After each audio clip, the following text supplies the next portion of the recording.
salaamaaleykum gars yi ñuy suivre actuellement ci différentes presse yi toog fii tey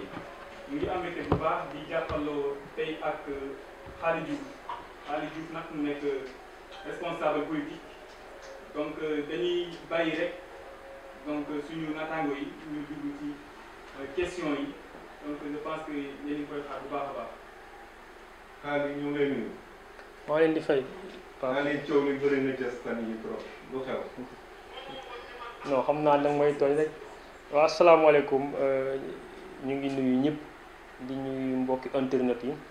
di nuyu tout le monde Safi particulièrement waa population de la commune de Diass di nuyu ñëpp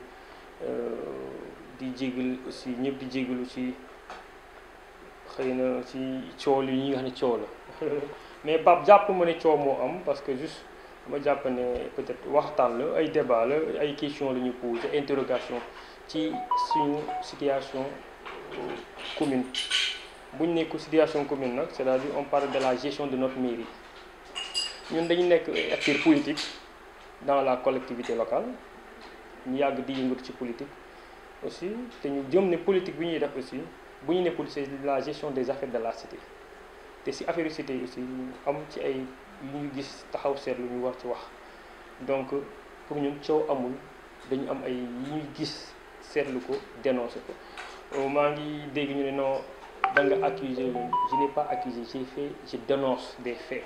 est-ce que mën nga ñu leeral dëgg voilà man maa wax et je le répète man maa ne li nekk ci commune Diass la gestion foncière de la mairie de Diass bi tey c'est une gestion catastrophique man ni ma répété que ci 1 an de mandat bi ma gis ci nekk fii maire bi fi nekk tey li mu waxoon ci wàllu foncier defu ko il gère très mal et de manière très nébuleuse notre foncier. Pourquoi may wax tout le temps foncier nag foofu balaa may ñëw ci wax bi ma damay fàttali nit ñi c'est un choix que j'ai fait l'option politique que j'ai pris mooy que tey en termes de développement dama jàpp ne suñu commune Diass suñu principal problème mooy le problème foncier. et ma yàgg di ci wax bés bu nekk chaque jour de tey laa ci commencé depuis 2014 depuis 2013 maa ngi ciy wax li ma ci wax semaine passée nag dinaa ko gën a leeral man maa ne la mairie de Diass la prédation foncière continue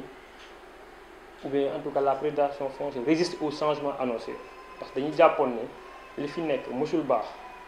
depuis 10 ans depuis 18 ans li fi nekk baaxul wax nañ ko waxati ko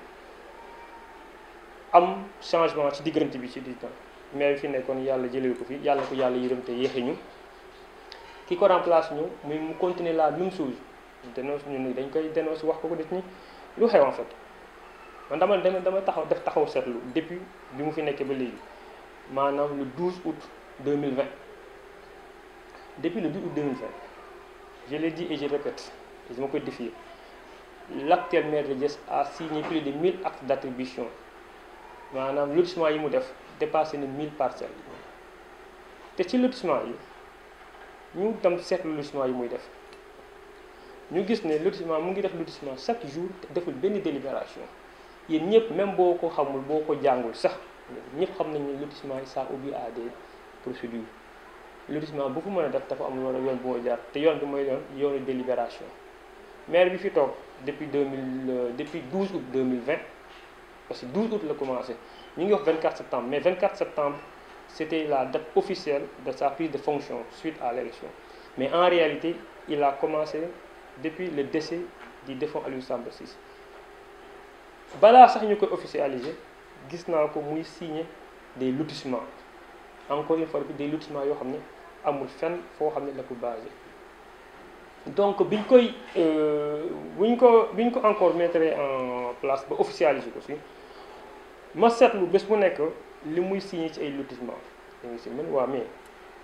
lu xew parce que lu tax tey suñu mairie bi activité bi gën a dox mooy distribution de terre distribution parcelle parce que aussi c'est important ñu wax ko le problème de gestion c'est un problème foncier certes ce n'est pas un problème boo xam ne jàpp naa ni benn bi mooy responsabilité bëri le plus grand responsable de notre problème foncier effectivement c'est l'État du Sénégal loolu duñ ci ñëw mais aussi bu ñu nekkee di xeex État du Sénégal am ñu noo bokk ak ñun ñu ci nekk suñu autorité war am beneen taxawaay mais ñu wëlbati ko aussi di saax-saaxe suñu suuf jaadul ñu dénoncé ko man maa ne actuellement li am ci commune bi c'est du banditisme foncier orchestré par le maire de la commune de Diass qui s'appelle Cheikh Tidiane Diouf loolu je pense que loolu très leer na fan laa ko teg nee naa il a livré plus de 1000 parcelles signé na ko mais ci yoo xam ne amul benn délibération mais xam na ne amul délibération dafa dem jëli beneen délibération boo xam ne bi ñu koy def déjà cette délibération qui date de 2015 que j'appelle délibération passe-partout parce que it mu si ñëpp délibération la ci def ci dëkk yëpp nag sur tous les 17 villages il a fait des lotissements tous les 17 villages sans exception ci benn délibération boo xam ne du moom moo ko def certes le conseil municipal moo ko def délibération boo xam ne c'est une délibération passe-partout parce que délibération boobu déjà boo lire le contenu c'est une délibération numéro 4 CD du 12 je pense que c'était la date du 12 août 2015 portant restructuration et l'extension des villas de la commune de Diass déjà c'est très vague bu ñu wax extension wala lotissement la zone doit être précisée ou bien les zones dañu war a préciser mais aussi la superficie si cette même délibération pour vous dire aussi que fi may wax ne fausseté yi maanaam loo xam ne jubul cette même délibération ñun bi ñuy gëstoo dañuy dem gisaat ko ci beneen objet ci beneen zone mooy les fameux ou bien le fameux dossier des 50 hectares du village de Bourou mooy l'extension du village de Bourou et de Paki boo demaatee foofu la délibération on dit délibération numéro 4 CD du 12 août 2015 portant restructuration et lotissement des villages de Bourou et Paki sur une superficie de 50 hectares dans la forêt classée de Diass d'ailleurs foofu boo xool contenu bi foofu c'est un contenu complet en fait délibération noonu lay demee. mais forcé de demander est-ce que xaalis am na ay preuves yu palpables. loolu ñiy wax waxi preuve dama leen c'est très simple délibération bi mooy c'est une délibération mën naa la ko jox après mooy bi ñuy wax délibération numéro 4 CD en date du 12 août 2015 portant lotissement et restructuration dans les villages de Paki et Bourou bii xëy na nit yi amuñu bii ma jox leen ko mais pour les autres pour tous les j'ai dit acte administratif wala acte d'attribution yu mu signé yëpp dama leen xool ko en tout cas depuis fu mu toog ba léegi benn délibération mu benn chapeau am na. mais est-ce que délibération individuelle jar na compter conseil communal bi. non amul délibération individuelle les maires ou bien en tout cas les conseils municipaux se gèrent par des délibérations que ça soit dans le domaine foncier dans le domaine financier mooy le budget dans le domaine social lépp looy def délibération ngay def donc amul ay délibération individuelle c'est-à-dire tey boo amee projet de lotissement tu appelles le conseil municipal ngeen toog du waxtaan délibération d'ailleurs suite li ñu ciy wax moo tax il a convoqué hier démb muy convoqué benn réunion pour faire une délibération réunion bi démb il y avait 3 points de vue. Premier objectif c'était les dons et les dons reçus par la mairie délibération def na ko deuxième bi c'était les affaires domaniales pourtant démb ils ont fait une délibération boo xam ne sur 32 dossiers yoo xam ne des champs pour régularisation dafa mel régularisation ay lotissement yoo xam ne démb régularisation mais lu tax moom mënu ko def bu yàgg il a fallu que ñu wax mu door ko commencer def donc délibération pour revenir amul individuel c'est-à-dire par exemple boo bëggee ñëw def lotissement benn zone tooglu ci appelle les conseils nga jox leen dossier bi ñu xool ñu réunion toog nga expliquer leen def exposé des faits bu ñu ko voté ñu yóbbu ko approbation du sous-préfet ba pare li ci tegu bu ñu ko approuvé rek bu am commission d'attribution du chaque papier terrain boo gis ñu ngi leen ne suite xaw ma leen commission d'attribution yéen ñi nekk mairie bi xam nga ndax mos nañu gis ñu ne commission d'attribution am na mairie bi mosul am commission d'attribution quand on fait les lotissements bu ñu defee délibération pare si mbedd bi la ñuy monter dossiers yi yéen ñi xam ngeen ko da ngeen ko ñu mel wax yëpp mbedd bi la ñuy monter les dossiers de li ñuy wax ñoom li ñuy wax dossier alors que c'est pas des dossiers sax dama jàpp ne ay nit ñooy nekk ci mbedd yi defar seen kayit ñëw ñu signé leen fii nga gis commune suñu commune nga gis maire boo xam ne te du tey du démb du 1 an du 2 ans partout les signé këram otoom yëpp vous croyez que loolu c'est normal vous pensez que loolu c'est sérieux un pays une commune comme la ak suñu enjeu bi ñu am mais yéen ñëpp xam fii sax parfois tu rencontres da ngay gis ay man je l'ai vu yàggul fan yii passé des dossiers des papiers administratifs yoo xam ne déjà signés alors que ce n'est même pas rempli des attributions vierges pour vous dire combien la situation est grave. xam nga la actes yooyu on a remarqué que ça ne date pas de maintenant mais pourquoi maintenant que la xaalis di am temps pour dénoncer loolu. pourquoi maintenant. justement loolu laa doon en fait xam nga bu ñuy waxee ne lu tax xaalis di wax léegi pour man ku ne lu tax xaalis wax léegi pour man wax dëgg yàlla sa àll bu guddul man bi ma commencé wax ci foncier te wax naa ko léegi nii ça date de 2012 2013 bi ma defee coordonnateur de notre parti dans la commune de Diass mes premiers discours c'était la question foncière dem leen xooli et je défie quiconque il y a pas un seul homme politique dans cette commune muy wax foncier comme ni nga ko waxee te ça ne date pas d'aujourd'hui je vous donne un exemple en 2014 bi ñuy def élection man maa njëkk a toog ma ni bu ñu falee ñun dañuy def audit foncier vous savez qu'est-ce que ça nous a valu man mi dëkk a tooglu kii fi nekkoon maire nekk sama papa yéen ñu xam ngeen relation yi mais waa taw lañu xaalis nee na day tëj Alsamba mu indi wax parce que tout c'est man maa ne dañuy def audit foncier te loolu dama ko répété en tout cas ñun nii bu tey yàlla defal ba ñu def si miir dañuy njëkk a def audit foncier bu ñuy passé 2014 même bu ñu ñàkk élection yi ñun continue dans le cadre de nos activités ñun waa suñu parti nous sommes le seul parti politique à avoir organisé un forum sur le foncier à Diass en octobre 2016 ñu ngi ko organisé à Diass fi ñuy wax maison Ndofnane on a organisé un forum di wax les problèmes fonciers donc yàgg nañu wax ci problème foncier Diass je le dis et je le répète bu ngeen demee tey ngeen def seen recherche ngeen xool toutes les sorties que j'ai faites peut-être amuñu woon jamono yi le développement bi ñu am nii c'est-à-dire réseaux sociaux yooyu noonu j'étais la seule personne dama daan dem ba rajo woote Mbour tous les journalistes ma wax dénoncer ko et c'était ça mon cheval de bataille en réalité ba léegi ci loolu laa nekk maintenant bu ñëwee ne tey lay wax pour man wax yu amul sa sens et même bu doon tey laay wax sax dama jàpp ne ñun mënuñ toog di dénoncer benn affaire résultat yow nga ñëw remplacer kooku ngay continuer def li ñu def parce que ñun ñëpp xam ne li fi nekkoon musul baax je le dis très clairement mais boo ñëwee kay yow nga nekk ci biti ba yàlla daf nga ñëw li fi nekkoon nga continuer ko mais yow yaa tii pire ko ki fi nekkoon et c'est ça le problème du tey laa ci commencé c'est-à-dire tey li ma bëgg a wax mooy que un an bi boo def une comparaison en termes de distribution des parcelles en termes de gestion nébuleuse des parcelles dans cette commune boo def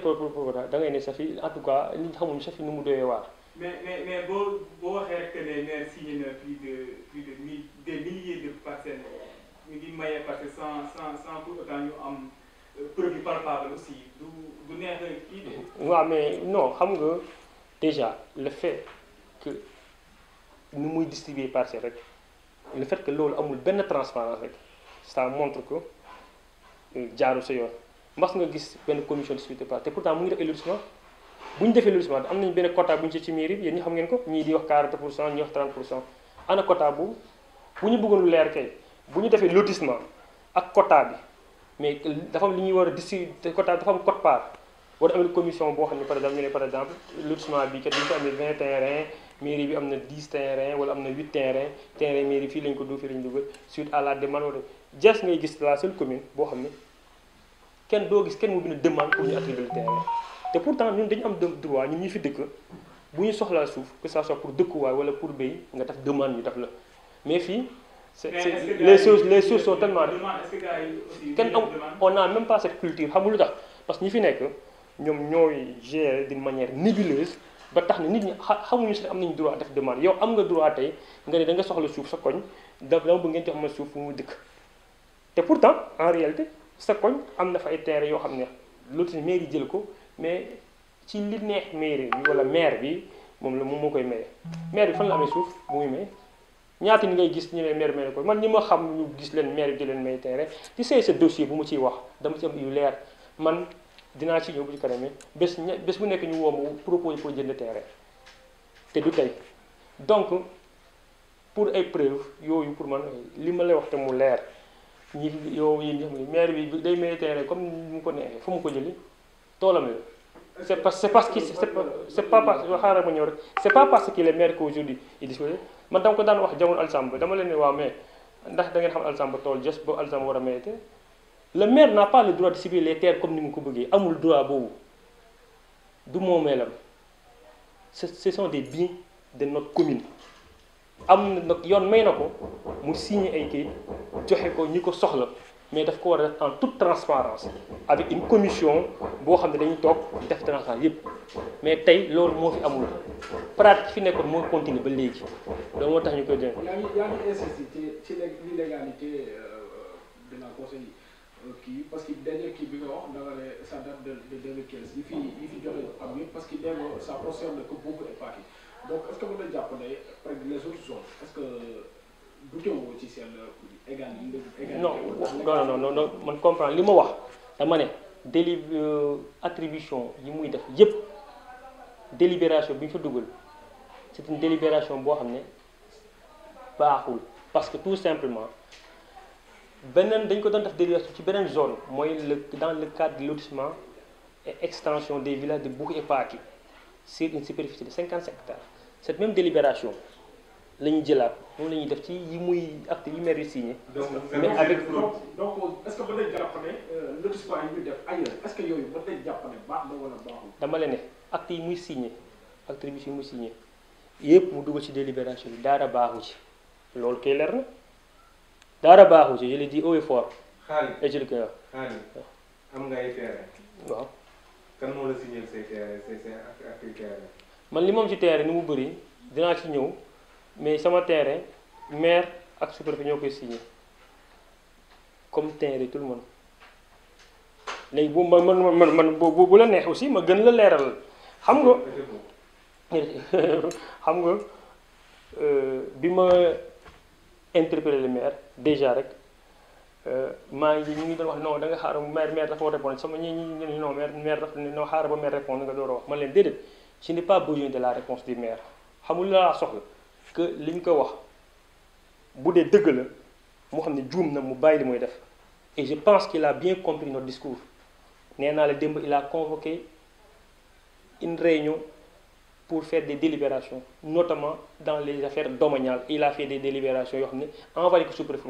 démb nee naa la envoyé 30 dossiers à régulariser donc gëm naa ne il a bien entendu notre discours loolu benn donc je n'ai pas besoin que mu répondre te duñu yem si foofu am na yeneen yoo xam ne dañ koy ñëw chaque jour dañ koy benn non pas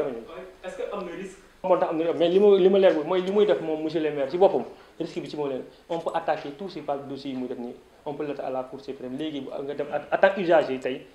bu kayit yooyu mën naa ko attaquer ma ne ko clairement délibération muy def nii ce ne sont pas des délibérations pas des les actes yi muy joxe nii ce ne sont pas des actes valables. j'ai pas la qualité effectivement de qualifier illégal mais ñi ko mën naa dem auprès des cours des tribunaux notamment la Cour suprême pour l'attaquer loolu maintenant bu ma ñëwee ci Pape ci li nga wax ma ne la man je n'ai pas besoin de la réponse du maire xam laa soxla li ñu wax mu dégg ko te jàpp naa dégg na ko parce que bu continuer aussi dañuy continuer di ko waxal encore di ko def te dinañ ci ñëwaat ci yeneen dossiers yi maintenant waaw xaaral ma ñëw. est-ce que mën nañu gis ne bataille psychologique par rapport ak commentaire ñu gis ne élection yi des na 2 mois rek ñu gis yenn wax yi di commencé ci ñu ne leen sur bataille psychologique pour préparation man awma problème ay nit ay bataille psychologique li may wax saa yu ma gisee loo xam ne jar na wax dama koy wax bu jëree wax aussi dama je n'ai même pas ce temps awma jot mais li ma doon wax sànq ma ñëwaat ci ma ne la je n'ai pas besoin mais gis naa am na ñoo xam ne xëy na jéem nañu répondre ci li ma doon wax xam naa sa ne certainement c'est le maire peut-être moo leen wax ne buñ tontu leen ma jàpp ne foofu il a manqué de courage bu amoon courage moom muy signer le papier maintenant dama wax ne sama nit ñi dama leen wax ne je donnerai les gens le privilège ñi bind en essayant de répondre à ce que j'ai dit dinaa jël le privilège de les répondre dama gis ñuy wax ñu ne waa ji wax nii tey am na ay hectares ci dëkk bi am na hectare ci péage Touglu am na tool ci Touglu am na benn doom tudd Abdourahmane Diallo mais ils ont posé des questions mais ma gën leen leeral waxat ko fi am naa effectivement 2 hectares à Touglu péage un terrain toll bi ma jënd en 2010 te ma juste balaa ma jënd ma préciser nit ñi ne fi ñuy wax sa en réalité bokkul sa commune de Diass c'est dans la forêt de Sébikotane d'ailleurs ki ma ko jaay te mu jaay ci ñu bëri dëkk Toglu dëkku sa Toglu il habite à Yéba cette zone c'est une zone boo xam ne tey c'est dans la forêt de Sébikotane je le confirme effectivement am naa fa ñaari hectares au nom de Khali Diouf diima signé kayit yaa ngi nii avec l'approbation du sous-préfet dans la forêt et usage agricole benn am naa effectivement. est-ce que mën nañu xool kayit gi. mën naa la woon kayit ñu ngi fi am naa tool aussi boo xam ne mu ngi nu mu tudd Toglu fii un champ de 4000 mètres carrés boo xam ne maa ngi koy jënd 2018 boobu mu ngi nii mais dinaa la jox yëpp xaaral rek ba pare ci yow dinaa la jox yëpp ok bi ñuy wax ñun wetu école bi effectivement c'est un champ au cœur de Toglu un champ où j'ai investi plus de 30 à 40 millions foofu ma ñëw ci am na fi ñuy wax dem Abdourahmane Diallo effectivement am naa fa 2627 mètres carrés Abdourahmane Diallo foofu bii reçu de titre de paiement bi ma defoon en deux c'était tool bu foofu maa ngi koy jënd dem Abdourahmane Diallo le 16 octobre 2009 en fait gis nga sax li ñuy wax ñàkk xam rek les champs wala terres yi ma jënd fii yépp c'est 2009 2010 ñiy wax nii amuñu 100 francs pour jënd mètre carré mais da yemuñu foofu xam nga yoo leen ñett yoo leen wax mais man am naa yeneen parcelle ci lu tax moom ñu waxuñu ko. xaalis pour tirer. non dama ne am naa yeneen parcelle am naa yeneen parcelle dans la commune de Diass am naa fi ñaari kër benn à Toglu benn à Diass ma préciser seen bokkuma ci gars yoo xam ne dañ comme gars yi Diass ñu ko waxee dañuy jaay Diass tam tabax Toglu bu benn la am naa ay parcelles en dehors de la commune de Diass des maisons et des titres fonciers yoo xam ne au nom de Khali Diouf en dehors de la commune de Diass j'ai des titres fonciers dans la région de Dakar j'ai une maison dans la région de Dakar j'ai des baux dans la région de Dakar pour dama leen di gën a leeral en fait pour vous confirmer maintenant je vais me prêter à un exercice boo xam ne nag j'appelle ñëpp ñuy def politique dans la commune ñu def ko en fait boo ni am nga li da ngay wax nan ko amee et dama leen defal privilège boobu wax leen exactement nan laa amee je vous ai dit dama jënd sama parcelle yi wala sama terrain yi avec l'argent licite et clair boo xam naa la ko parce que naa la wax exactement sama origine fonds yëpp mais je n'étais même pas tenu parce que kenn mosuma fal maire kenn mosuma fal conseiller je n'ai jamais occupé un poste public ni parapluie dans ce pays yëpp laa la bi ma nekkee ba léegi mosuma am fonction politique boo xam ne mosuma la te ça fait 16 ans wala 20 ans maa ngi def politique depuis étudiant mais li ma bëgg wax nit ñooy man bi may commencé liggéey j'avais 26 ans précisément en 2006 sama premier travail sama premier liggéey sama premier contrat de travail xam nga ñaata laa doon fayee 240 000 francs en 2006 j'ai le contrat ici xam nga loolu c'est l'équivalent du salaire actuel du maire de Diass maanaam mairie Diass salaire am c'est entre 250 000 à 300 000 man sama premier salaire laa bi en 2006 16 ans c'est presque le salaire de l'actuel maire dégg nga li ma wax boobu benn ñaareel ba bi may liggéey ak léegi dama leen ne balaa bi may liggéey à moins de 30 ans yàlla sutur na ma man bi may doon fay salaire sama salaire àgg na 1 million ma koy fayeeku précisément novembre sama bi ma commencé am 1 million c'était au mois de novembre 2009 et li ma leen dama la koy won yëpp nag nga gis ko nag j'ai des amis yoo xam ne ak sama mbokk dañu ma ne sax jaru ko bu ko def ma ne ko si parce que aussi nit ki aussi booy prétendre wala di en tout cas dagal seen baat jaru nga leeral yi affaire donc comme ni wax ne bi may njëkk a fayee ko 1 million regardez ici je vous autorise pas de problème mais peut-être xëy na après ça c'est le 2 octobre 2009 Khali Diouf poste bi c'est un poste de directeur dans une entreprise multinationale ma préciser ne li may liggéey ba léegi mosuma liggéey entreprise locale je travaille que dans des multinationales salaire baa ngi ni 1 million CFA ça c'est en 2009 ba tey gis nga entre 2009 ak tey doublé naa sama salaire fayeeku naa 2 millions fayeeku naa 3 millions fayeeku naa 5 millions par mois c'est sama parcours te nag du ma ko wax di la ko dama leen ko wan leen ko. mais est-ce que non écoute rek bu ma lay wax c'est-à-dire tey bu ma amul sax ay hectares bi wala immeuble kon ñu ne waa ji waaw du ma sàggane nii quoi non dama leen di wan rek wan leen ne je veux que nit ñi xam ne nii def politique na ku nekk wax sa origine fond pour man loolu aussi c'est important wala loolu parce que fii ngay gis des gens yoo xam ne xamu leen dara ci li ñuy liggéey da ngay gis rek waa ji daal day xëy dem mairie chaque jour ci le beau en 4x4 tu le vois en R+2, R+3 fii ci dëkk bi et vous croyez que regarde ici fii c'est en 2010 c'est un salaire mensuel que j'ai de 9583,33 $ par mois que je percevais et que je percevais en salaire. L'équivalent c'est 5 300 et quelques mille. Tu multiplies le dollar par 550. nee naa la bu may commencé liggéey ñi fiy wax te yëpp yi amuñu 1000 francs pour jënd suuf tey bu ma amul sax tey am na bu ma amul immeuble sax ñun ne waa ji sàggan na trop. On parle du dossier de M3. Qu'est-ce qui est passé? Absolument xaw ma M3 dafa la mooy M3 je n'ai jamais travaillé à la M3 nee naa la je n'ai travaillé que dans des multinationales. xam nga ce qui m'a fait rire c'est-à-dire tam ci sant yàlla ils m'ont donné une opportunité pour nit ñi xam kan mooy xaalis quand les gens me disent que par exemple waa gars yi am nga fi hectare am nga fi effectivement li ma yose bu ma leen ko waxal ñu di li may jënd terrain ci mairie yi li ma daan jënd bokk durant le temps de Alsamba une fois Alsamba mos na wax sama bàpp mu ne ko est-ce que sa doom bi wér na parce que chaque 2 semaines chaque 1 mois mu gis ay mutations au nom de Khalid Diouf. Le premier terrain que j'ai acheté à Diass c'est en 2008 c'est à Diaspora foofu sa laay tabax ba léegi depuis 2015 bi la maa ngi koy tabax pare ba léegi maa ngi ko jënd woon ndeysaan ci ndam si yàlla us buutan moo ma ko jaayoon ci benn kii ko moomoon Abdou Faye la tuddoon 500 mètres carrés maa ngi ko jënd en 2 minutes je l'avais acheté en son temps à 1 500 000 moo waxaat la benn fait conseil yu bëri yi wax yi bu ñu daan jaaxle ay jamono Tabaski daan jot wala ay gàmmu dañ daan jox yeneen cours ci ñu ne ko deg si du ngeen woo seen waa ji li ma leen di justement ci conseil yi gis nañ ne sa texte bi aussi attaqué nga conseil yi que nga ne conseil yi ñoo gën a riche ñu ko waxee. waaw mais man xam. exactement yow ban conseiller nga. non xam nga waxuma tous les conseillers. waaw dëgg yàlla ci seen. loolu nag moo tax ma bëgg laaj ñan la exactement. mais xam naa ne peut-être dama fi gën a bëri wax mais ñëpp gis nañ ko xool leen conseil yi si dëkk bi ngeen laaj leen lu ñuy liggéey yéen ñëpp fii ñëpp xam nañu conseil yi fii tabax. xam ne non je ne vais pas aller jusqu'à dire diw ak diw ak diw mais au moins jox na indication nee naa la conseil yu bëri fii kenn li ñu yor kenn xamul mu toll te xamul ne beneen liggéey bu ñu xëy mairie ba la ñuy dem wala en tout cas c'est affaires foncières. donc fu ñu jëm ñun nee na ñun da ngay utiliser yow parti réew mi nga nekk xam nañu seen mentor. nee nañ da ngay utiliser ruse Idrissa Seck pour revenir sur la scène politique de Diass parce que du côté absent de la scène. non xam nga absent de la scène ay wax yu yàqu la je n'étais jamais absent de la scène man c'est comme peut-être Idrissa Seck ñu ne man li may defee politique c'est pas un métier chez moi la politique du métier man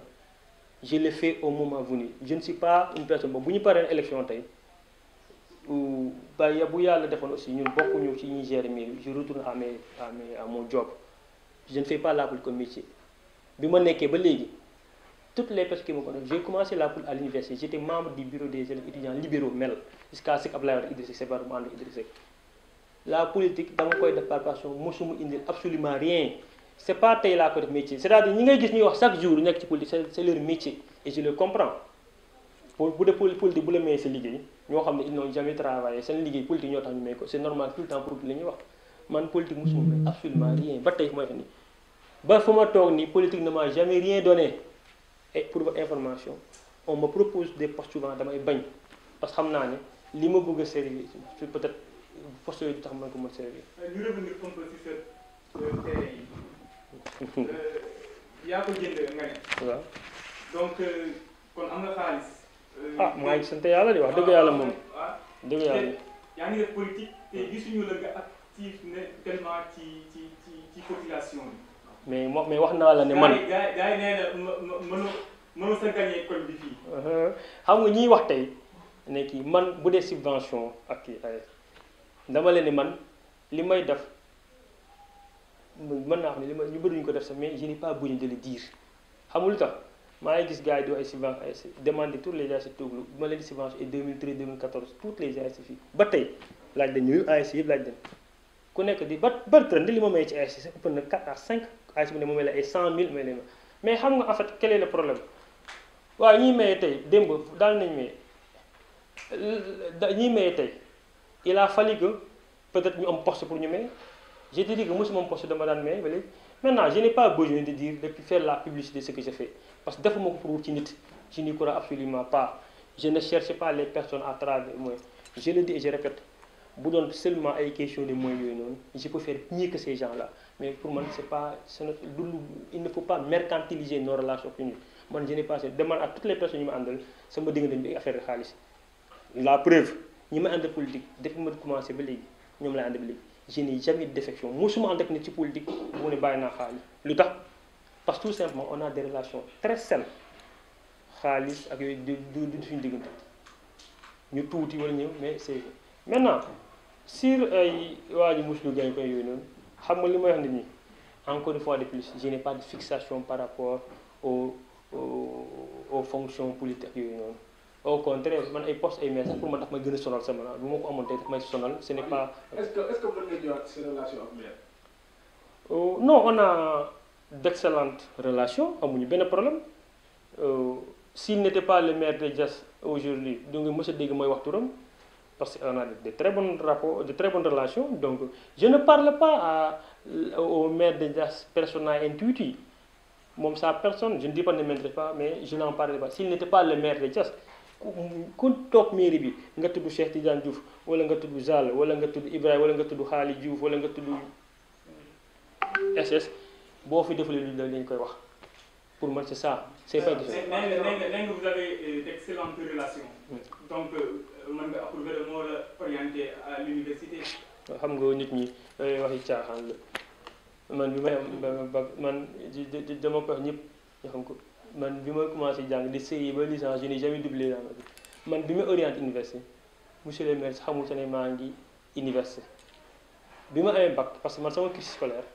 xam nga gars yi fii dañ daan am ay entrée en sixième dem ay Ngeko wala ay dem Mbour man dama am sama entrée en sixième dem Sébikotane Abdoulaye Sadji bi ma amee bac j'ai été orienté sur la deuxième liste jamono yooyu c'est en 2001 université première liste ak deuxième liste amul kenn du ci mën a intervenir c'est sur la base des notes et des performances orienté nañu ma ba pare ba ma inscrit au mois de novembre may door a dem bureau monsieur le maire parce que toog la dëkk yooyu noonu donc yooyu wax yoo xam ne amul sa sens quoi ay non. paraît que aussi courtier nga bu professionnel. da mooy courtier waaw nee naa la courtier ba xam ne non jasi damay jënd ay suuf ci ñoom kay. da ngay jënd di jaay. mosuma jaay suuf je dis koo gis ñu ne xaalis moo ko jaay suuf rek. mais da ngay waaw mais facilité clientèle. dama la ne waaw léegi lu tax man terre yi ma jënd 2010 ba léegi ñu ngi fi. xam nga li ma def xaalis mooy def dama la ne terre yi ma jënd 2010 yi ma def yëpp xam nga terre 2010 laa ko jënd ñu ngi si man ba léegi fi ñuy wax am naa fa 2 hectares ñoom laa ne le plus proche collaborateur je dis du maire en matière foncière c'est-à-dire je peux même dire son homme de ligne laaj ko moom. laaj ko moo xam na ko moom ci boppam. koo xam ne peut-être sax moo mën naa xam ne sax moo leen di jaayee seen place laaj ko moom li ma ko jëndee suuf ki xam nga moom mooy dégg mooy gis moom matul sa 1 an proposé na ma 60 à 70 millions sama terrain pour ma jaay ko te mu wax leen benn affaire fi ñu may wax ne dem naa fa ñaari hectares est-ce que xam nga c'est une poudrière c'est une zone boo xam ne tey boo fa demoon tey da ngay foofu ngay gis benn zone terrain bi waa Kër Moussa ñoo ko délibéré terrain bi waa mairie ñoo ko je suis la seule personne moo fa gas tey am fa tool ñi fa dëkk am tool tooglu yëpp jaay nañ ko ils ont vendu ça à baratal 80 hectares la am foofu il m'a même encerclé ma rek maa bañ dama ko jaay sama tool boobu dama fa def sa ay ko man dama fa def ay mangue ay citron mangue yi comme foofu àll la dafa dee yëpp boo fa def di nga fa citron man rek maa fa am tool boo xam ne am sa garab laa la wax de man ak sama tante ñoo fa taxalu sama tante boo xam ne sama rakk yàlla moo tax mu jënd laaj li ki ma lay wax ne c'est le plus proche collaborateur du maire en matière foncière c'est pas un conseil ñëpp xam nañ ñoo xam ñi may wax xam nañ ko daf may woo bés mu nekk jaayee sa tool man bi laa koy jaay déjà dama gëm ne forêt classée sa nit mënu ko jaay loolu moo tax sama attribution dañuy bind à usage agricole te terrain boo xam ne maa ngi koy jënd en 2010 donc yooyu man fa laa bëgg ñëw sax gis nga en fait la ma fa solo xam nga li voilà dañu si politique mais xam nga lu ëppal solo c'est-à-dire tey c'est pas la personne de xaalis c'est-à-dire li ëppal solo mooy tey suñu mairie il faudrait que ñu xam loolu just nous avons un sérieux problème foncier qui ne date pas d'aujourd'hui qui ne date pas de l'année dernière mais aussi qui ne date pas de 2015 2016 depuis 10 ans depuis 15 ans depuis 18 ans on a un problème foncier te malheureusement problème bi responsable bi gën a mag je répète c'est l'État du Sénégal ñu war a jàpp ñëpp xeex ko mais encore une fois de plus suñu autorité locale ñoo fi nekk ñoo ko aussi tamit dafuñu seen taxawaay bi ñu ko war a def mais au contraire sax ñoom dañuy gën a dañuy dog suñu tànk yi dañuy gor suñu tànk yi. ñu ñëwaat tuuti si sa contribution bi gis naa gis nañ ay partisans yu maire génnee nañ benn communiqué nee nañ acharnement ngay def ci maire loolu yow loolu ban tontu nga ci apporté. loolu tam ma ne la non xam nga loolu laa lay wax ne ay xam nga ku ma xam ne acharnement du sama kii bi waaye li may wax man maire bi fi jógee nee naa moom laa gën a bokk ak maire bi fi nekk te dama daan wax ci moom wax loo xam ne yow ñoom sa wax nañu ko nee nañ lu ne laa ko daan wax effectivement sa gestion je l'ai décrié à tout prix ki fi jógee c'est un proche parent dama daan décrire sa gestion waxatuma la ki fi nekk ku fi nekk nga boo ko man ndey bàyyi nga nekk sama papa nga nekk boo fi ñëwee si tegoo ko ci yoon man dinaa la dénoncer. est-ce qu'on peut s'attendre à des propositions comme que yow nee nga critique objectif lay def critique. les seules propositions que ma def tey ma koy suggérer mooy que mu gën a jubal li muy def déjà pour man tey mairie suñu commune li ñu war a njëkk a def ku fi war a nekk ku fi nekk dafa war a njëkk a def un audit foncier xam li fi des déjà parce que attention la population s'agrandit à grande vitesse tey kenn xalaatul suñu doom yi ak yi donc tey bu ma def première chose laa njëkk audit foncier rime effectivement avec l'arrêt de tout ay affaire de lotissement tey mu fi nekkoon tey nii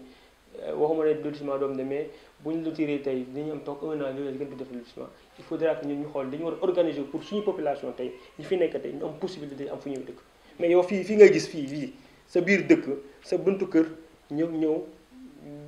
ñu lotir si terrain def ko jox ko ñoo xam ne bokkuñ ci dëkk bi c'est vrai on doit s'ouvrir mais quand même xanaa balaa ngay ubbeeku yow tamit ñi fi nekk nga ñoom fu ñuy dëkk. est-ce que yow sa contribution bi au sein de la mairie mënuloo nekk benn face to face nga toog ak monsieur le maire mais pas sur les réseaux sociaux parce que on voit que yow seen wax yi yëpp yow da nga koy accentuer ci réseaux sociaux en tant que. waaw mais xam nga attention yooyu ay réseaux sociaux dafa mel ni ay choix rek la réseaux sociaux rajo télé ku nekk yoo xam ne nga bëgg a waxee man j'ai opté effectivement bu may wax ak moom jaar ak moom fii. pour man c'est le mot dama leen ne la preuve bu ñu waxuloon tey li mu def démb du ko def il a convoqué ndey pour jéem ko teg ci yoon nag continue noonu bu ñu gisaate leneen te ñu ngi am na yeneen yi ñoo xam ne ñu ngi koy saytu dañ koy wax. xaalis dafa am tóob ci biir mairie ba du koy wax. non du tóob c'est-à-dire du tóob man damay gëstu rek damay gëstu démb j'ai la liste des 30 dossiers yi ñu. absolument pas xam nga nit ñi li ñuy wax noonu ay rencontres yi. dama leen rencontré démb wala. xam nga li ma bëgg a wax en fait écoute loolu amul importance suñu rencontre ak kañi nous sommes des acteurs politiques on va vers des échéances électorales am nañu sañ-sañ toog ku ñu mën a ànd ñu toog waxtaan ñun ñu ngi waxtaan pour ànd. est-ce que mën nañu xam ñun ñoo nekk ci coalition bi. non mais comme am ngeen information suñu réunion yi kay absolument xam ngeen ñi fa nekk. waaye dañuy dégg coalition gagnante la coalition gagnante moom faaw kenn takk ci capitaine bi sama mu ñëw kàlla. non loolu la dama la ne incha allah fan yii di ñëw di ngeen xam kan mooy nekk capitaine bi. yaa ngi ci mouvance présidentielle bi. benn bokk yaakaar. non bokkul depuis bi Idriss Seck rejoigné Macky Sall ba tey dégguñu la nga wax ci cas boobu. waaw mais man en fait wax ci c'est-à-dire loolu moo tax man wax amoo laa sa. c'est-à-dire am na nga ci ou pas parce que. gis nañu ay leaders comme yow ñoom comment ça s'appelle encore mooy ci kër parti la fois passé ci dete par ñu quitté yow kaata nga ci réew mi ban position nga am justement ci Nguro Sow bi. non man comme ni nga ma nekkee ci parti je respecte la décision du parti j'y adhère maintenant li ma bëgg a wax nit ñu xam ko élection locale ak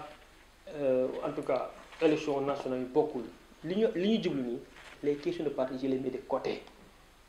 man sama localité pour man élection koñ la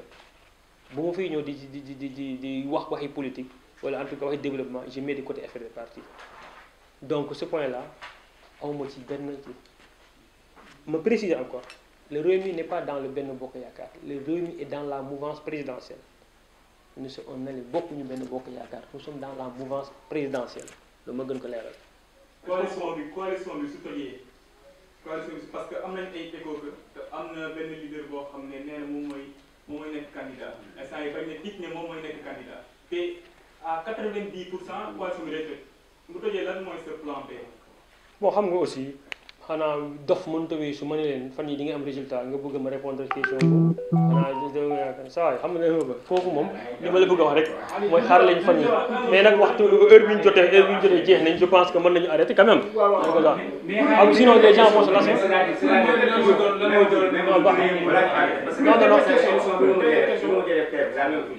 ñu ngi def TFM ñu ngi gis ne yaa ngi ci doon jooytu sax manque de temps dafa gàtt. waaw mais bii dafa waaw mais 40 minutes ci émission bu yàggee rek finalement. lan mooy doon le dernier mot de pour une dernière question parce que léeg-léeg au niveau national da ngay est-ce que du incohérence tamit au niveau national ngay attaqué Macky Sall sur le domaine foncier au niveau local te gis nañ ne yaa ngi si parti réew mi.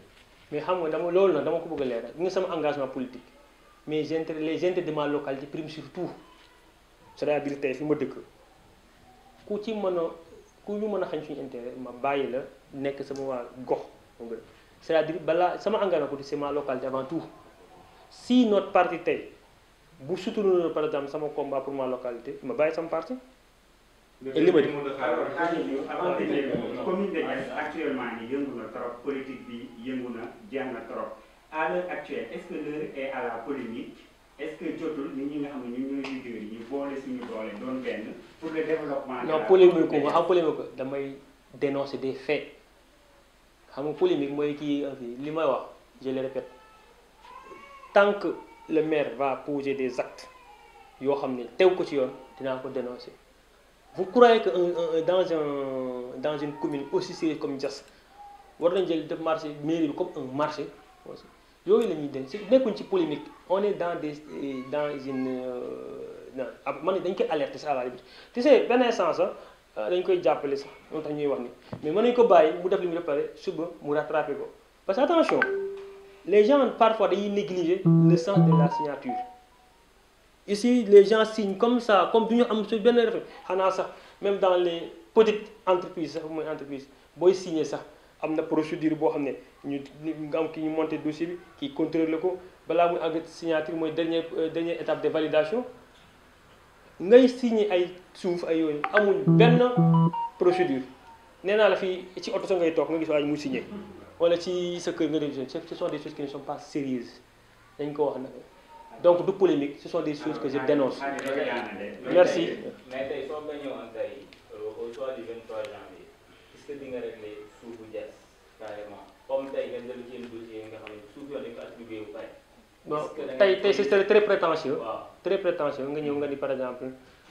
bu ma gagné tey lii dinaa régler le problème de Diass du benn nit moo ko mën a régler. le problème de notre foncier c'est un problème boo ñun ñëpp ñoo war a ànd déjà am benn liggéey boo ñu ko def loolu moo tax ñuy wax yi assise foncière de Diass moo je suis d'accord te loolu lañu ko war a def